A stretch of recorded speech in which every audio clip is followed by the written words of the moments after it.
لوگ عموماً سمجھتے ہیں کہ مجھے اگر برا خواب آیا ہے تو جی یہ میرے اوپر کوئی جادو ہو گیا ہے، کوئی حسد ہو گیا ہے، کوئی فلاں چیز ہو گئی ہے. اس کی کیا وجوہات ہو سکتی ہیں، کوئی درجہ بدرجہ اگر آپ بتا دیں. دیکھیں یہ بس بلیم گیم ہے. جی. یہ بلیم گیم ہے کہ آپ آسانی سے جو ہے نا فوراً اتار کے جادو اور جن پہ ڈال دیں. بھائی سب سے بڑے تو جن آپ اپنے اوپر چڑھے ہوئے ہیں. نماز آپ نہیں پڑھ رہے، فرائض آپ ادا نہیں کر رہے، قطع رحمی آپ نے کی ہوئی ہے، سود حرام آپ کھا رہے ہیں.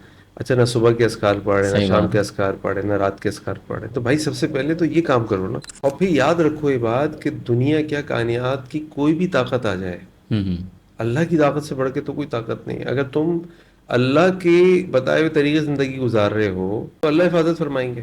اور پھر بھی اگر میں کہتا ہوں پھر بھی اگر اللہ نہ کرے یہ ثابت بھی ہو جائے کہ یہ کوئی جی. جادو ہے جی جی. تو ٹھیک ہے، اللہ کے نبی پر بھی ہوا تھا صلی اللہ علیہ صلی وسلم. اللہ علیہ وسلم ایسے ہی. لیکن اللہ کی حفاظت سے بڑھ کے کوئی حفاظت نہیں ہے. اللہ ہی انشاءاللہ توڑ کر دیں گے. اللہ نے جو ہمیں طریقے بتائے اس کو بنائیں.